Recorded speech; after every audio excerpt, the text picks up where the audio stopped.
It's time for the Raiders to make a business decision and fire Luke Getsy. If you agree with that statement, click that like button right now on this video, because I'm at a point right now where I'm so sick and tired of being sick and tired of watching this Raiders offense. And coming up here on today's show, I'm going to tell you why the Raiders got to fire Luke Getsy. I'm going to tell you who I would hire inside of the organization. And then at the very end, I'm going to look at some potential offensive coordinator candidates for the next season, because we already got to look forward to that, because I promise you this, if Luke Getsy's calling plays, this Raiders offense will continue to suck. And there's going to be people out there going, Mitch, it's only 3 games, you're overreacting. No, I'm not. I didn't want the Raiders to hire Getsy in the first place, just like I didn't want the Raiders to hire Josh McDaniels. And here's the thing, if every day you show up and Getsy is your offensive coordinator, you're wasting time. You brought in somebody that's supposed to be a running specialist, and I get it, the offensive line's been bad, but there's nothing special about anything that's happening right now for this Raiders offense. Does the offensive line need to be better? Yes. Does Zamir White need to be better? Does Gardner Minshew need to be better? Does the entire Raiders team need to be better? Yes, they absolutely do. But this is not a 3-game problem. Look at what the Bears did last season. They were 27th in the NFL in passing yards per game. Total yards per game, 20th. Points per game, you're 18th.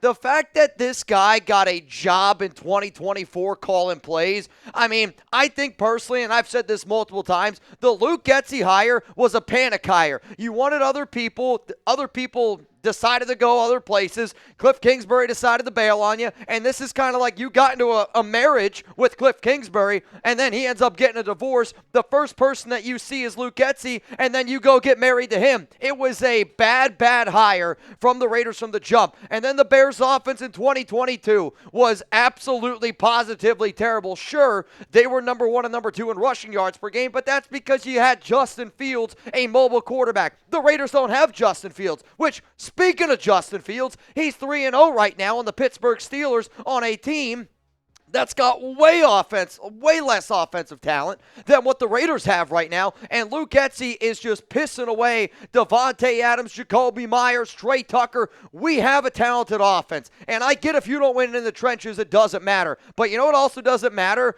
Going up there and saying guys are making business decisions. If AP's going to go up there and call out players, why don't you look yourself in the mirror and go, I'm the head coach. I can make a change. It's time to make a change. Because I'll tell you this right now. You go out there and you call out players, and then you don't make a change at offensive coordinator and Luke Getsy. If I'm a Raiders player, I go, this is exactly what the hell I was dealing with the past few seasons with Josh McDaniels. And when you look at the Raiders' points by quarter, one of the things that a lot of Bears people told me, especially Harrison Graham, he's like, Getsy's really good at scheming for that first drive. And it kind of reminds me of McDaniels and Gruden, where that first drive, they go out there, they're able to put points up on the board. And you go back and look at week 1. Raiders put points on the board that first drive. You go back and look at the Baltimore Ravens. You go back and look at literally yesterday against the Carolina Panthers, the Raiders put points up on the board on that first drive. Then no changes happen. It's literally just like Getsy is guessing on what play to go with next. You are number 1 in the NFL in points in the fourth quarter. You know why? Because it's a whole bunch of garbage points.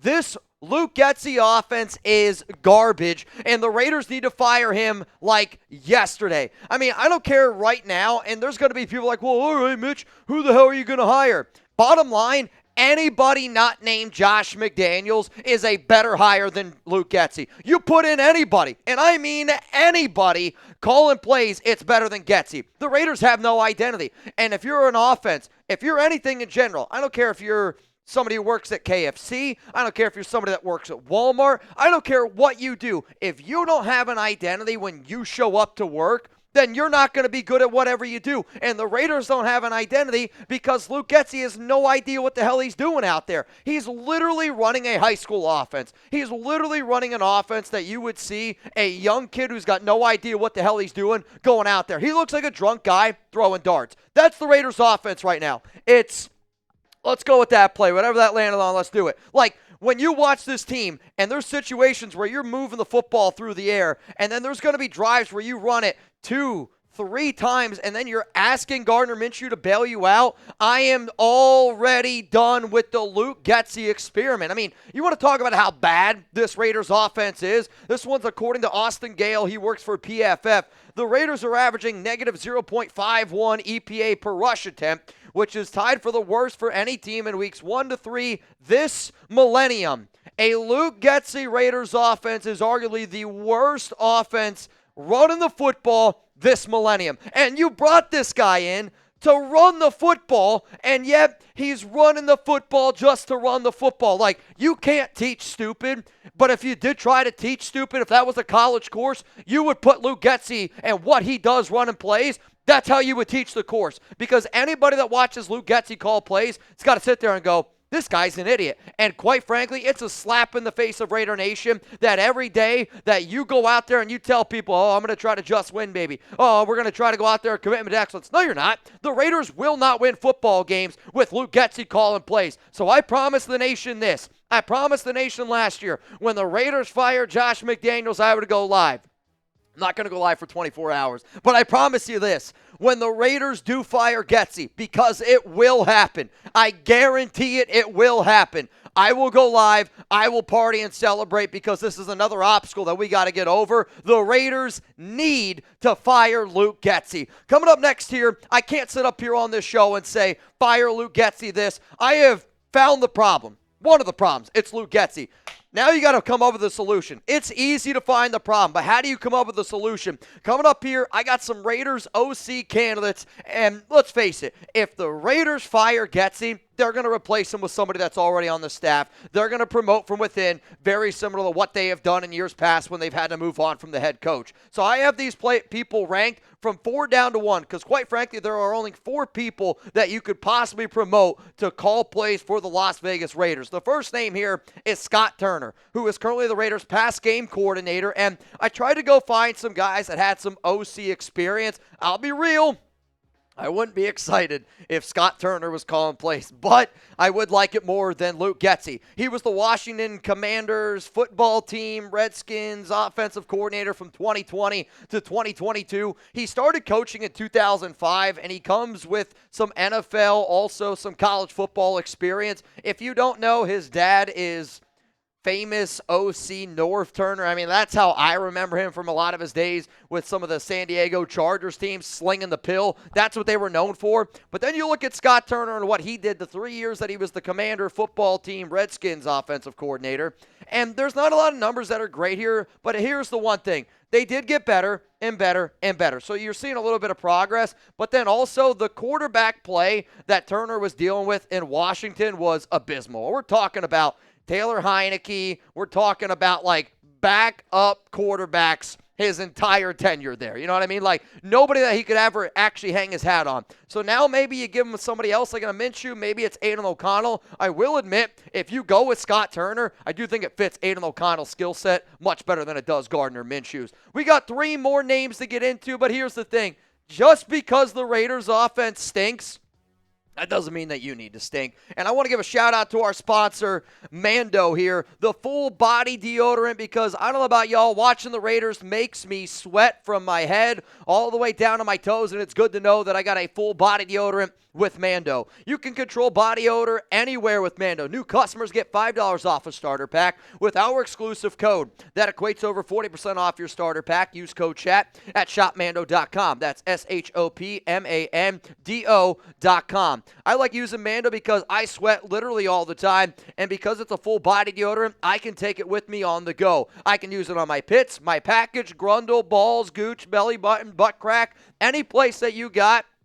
You can use Mando. Mando starter pack is perfect for new customers. It comes with a solid stick deodorant, cream tube deodorant, 2 free products of your choice. Luckily, I got a discount code to help you get hooked on my favorite smelling whole body deodorant on the market. New customers get $5 off a starter pack with our exclusive code. That equates to over 40% off with your starter pack. So use code CHAT at shopmando.com. That's shopmando.com. I know you guys can't see me because, well, I am sweating at least a little bit. I do have Mando on, but I promise you this, the Mando deodorant, like I'm a big, yeah, I don't want to sweat, and it's clinically proven to help you not sweat for up to 72 hours, which, If this deodorant can help me not sweat during a Raiders game, then that's how you know it's good. If anybody sweats like me, go down in the comments, go down in the description, and get started with Mando. Let's go to number 3 here on my Raiders OC candidates when they fire Luke Getsy. I got Luke Steckel, the tight end coach here for the Silver and Black, and this guy doesn't have any OC experience, but I put him at 3 just because I do want somebody who's a little bit younger. And he is very well regarded. He went to Princeton, is a young mind. I would rather him over somebody like over somebody like Scott Turner because we haven't seen it yet. And I know he doesn't have any experience as an OC. But if you're the Raiders and you get to a point where you're like, all right, man, F it, like we might just be in a tank mode, I think that Luke could be an interesting option here. The one thing that I will say this, though, and you don't see this very often, but this is one of the small indicators that I use when there's a coach that's well respected amongst multiple coaching staffs. The Titans kept him on their team from 2013 to 2022. There were 4 different head coaches in that time. So the fact that 4 different head coaches decided to keep him a part of their roster, I think that speaks volumes of how well respected and how intelligent Luke Steckel is. Let's go to number 2 here for the Raiders OC candidates. It's Edgar Bennett, wide receiver coach. He might be the longest tenured current coach on this team on the offensive side of the football, which maybe it's not saying a lot since McDaniels brought in a whole bunch of his own guys. But if there's one thing that I know AP and this staff likes, it's somebody who's got also some of that playing experience. And Bennett played in the NFL from 1992 to 1999 with the Green Bay Packers and the Chicago Bears. He's been coaching in the NFL since 2005, and he does have 3 years of offensive coordinator experience, funny enough, also with the Green Bay Packers. I don't know if the Raiders only were just looking at guys who potentially had Packers experience, but that's what it was. In 2015, total yards per game, points per game, 23rd, 15th in the NFL. In 2016, it got better. I know you see the massive drop-off in 2017, but that's because Aaron Rodgers got hurt. And it's very difficult to look at a lot of these numbers from Green Bay. You know, just like with Getsy, it was hard to look at because you're like, well, not every single NFL team has an NFL Hall of Fame quarterback like Aaron Rodgers. However, though, with Edgar Bennett, like if all the reasons why we hired Luke Getsy was because of his resume of what he did with Green Bay, why can't we do the exact same thing with Edgar Bennett? Somebody who's actually liked and respected in that locker room. So I got one name where, to me, if I was a betting man, if the Raiders fired Luke Getsy, there's one person that I believe that the Silver and Black would hire. And I'm going to tell you who that person is, but here's where I want you to look into your crystal balls. Hopefully they smell good. Shout out to Mando. If Getsy is fired, who will be the Raiders offensive coordinator? Let me know down in the comments. You're about to get hit with a YouTube ad break. After this ad break, I'm going to tell you the person who's most likely to be the OC when Getsy is fired. The name that I'm going to go with here is Joe Philbin, and this is maybe not the guy that I personally would go with, just simply because I want somebody who's a little bit younger calling plays. Just that's the way that I think the NFL works now.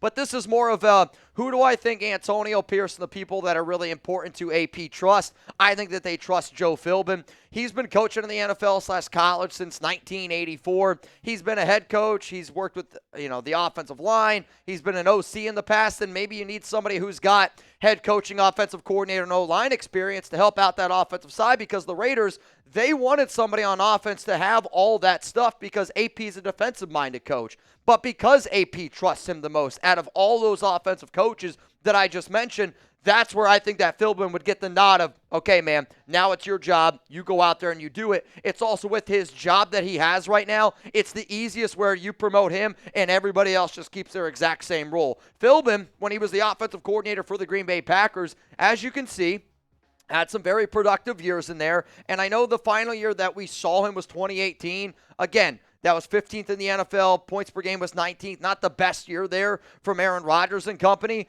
But you look at a lot of those years, and yes, it is with Aaron Rodgers. It's one of the best offenses in the NFL, considering the fact of how great Rodgers is, and the Raiders don't have that. But this is about finding somebody better than Getsy, and I'm not kidding you when I say it.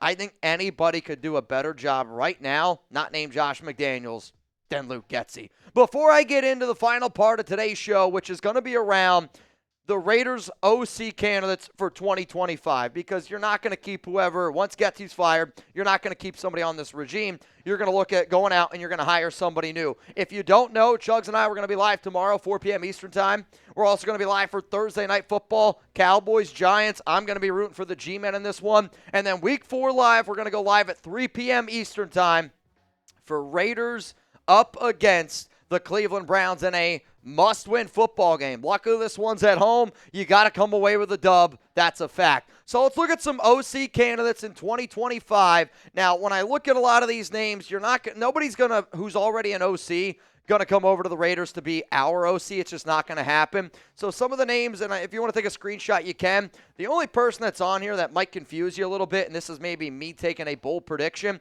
I don't think Brian Daboll is going to be the head coach of the New York Giants next season. And Daboll's one of those dudes that I think has proven he's a way better offensive coordinator than he is a head coach. I would take Daboll as my offensive coordinator next season. The other part of this is this. Whoever the Raiders decide to bring in as their next head coach, they're probably going to look and they're going to bring in their own guy. But if this is just based off of the Raiders keeping AP as their head coach and you're only looking for an offensive coordinator, these are the top 10 names that I'm keeping in mind right now. So in conclusion, I am done with Luke Getsy. It was a panic hire. He's been a disaster with Chicago, the Raiders. It's time to move on. The Raiders will end up promoting somebody from within. I think they only have 4 guys that you could even consider making an offensive coordinator decision.